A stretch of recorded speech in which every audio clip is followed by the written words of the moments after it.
All right, let's get into it. Today, we are diving into a concept that honestly sounds like it was ripped straight out of a sci-fi novel.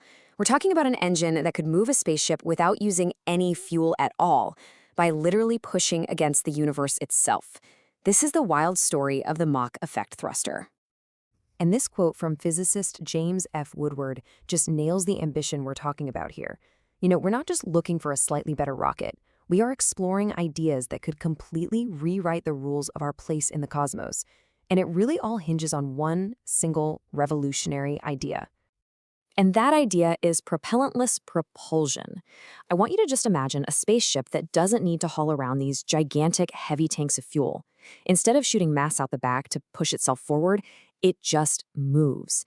It generates thrust using only an internal power source, maybe a battery or a small reactor. This isn't just a minor upgrade, it would be a total game changer for how we explore space.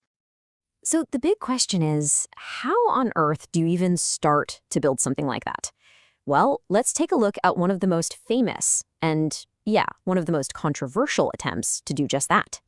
Meet the Mach effect thruster, or MET for short. Now, this isn't just a blueprint. It's a real physical device that's been built and tested in labs for decades. The people behind it claim that it produces a tiny but definitely measurable thrust with zero propellant. And that seems to fly in the face of Newton's third law.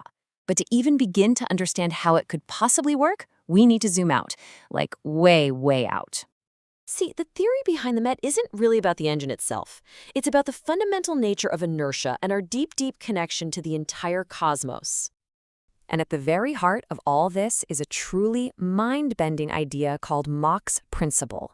It suggests that when you push on an object, that resistance you feel, what we call its inertia, it's not just some property of the object itself.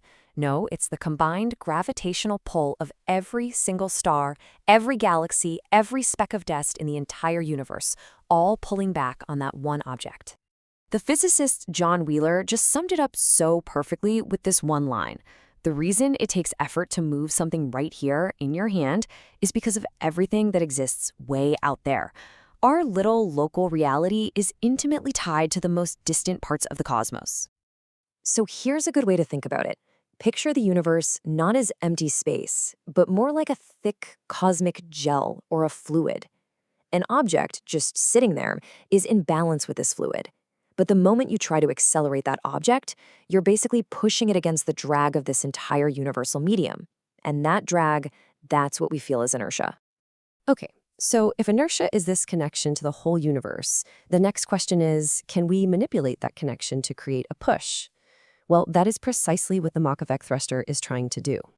All right, let's walk through this because this is where it gets really clever. The theory says that if you accelerate something while also changing its internal energy, its mass will actually fluctuate, just a tiny, tiny bit.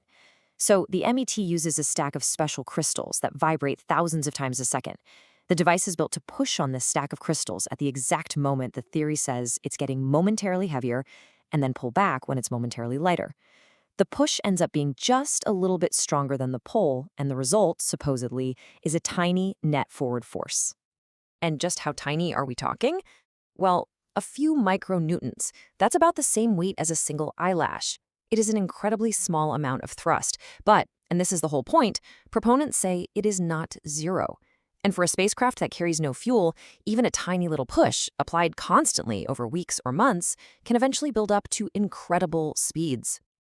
But here's the million-dollar question. Is that tiny signal a real breakthrough, a crack in the foundations of physics? Or is it just a ghost in the machine? This is where the scientific debate gets really intense. So, on one side, you've got James Woodward and his team. Over many years of experiments, they've reported seeing these consistent, small thrust signals that seem to behave just like the theory predicts. They even ran control tests that they say backs up their claims. But then, on the other side, you have independent researchers like Martin Teichmar's group. They built their own versions, sometimes with even more sensitive equipment, and they just couldn't find a clear signal above all the background noise. And here's the real kicker. They found that even when they turned the thruster sideways, a direction where it should produce zero thrust, they sometimes still got a signal. That points to some kind of persistent error. So what could be causing these false signals? Well, critics have a whole list of the usual suspects for these super delicate experiments. The device could be vibrating the test stand in some subtle way, As it heats up, parts could be expanding and creating a tiny push. It might be electromagnetic interference from the power cables, or even tiny little puffs of gas escaping from the components inside the vacuum chamber. Really, any of these could perfectly mimic a real thrust signal. And this quote from Martin Tajmar really just perfectly sums up the skepticism.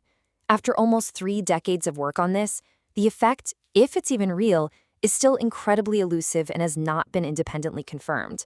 The gap between what the theory predicts and what the experiments can actually reliably measure is still massive. But hold on, the story doesn't end there. Because whether the MET itself works or not, the theories it's built on are a gateway to some of the most speculative, absolutely fascinating ideas at the bleeding edge of physics. For instance, one idea comes from a controversial Russian scientist named Nikolai Kozyrev.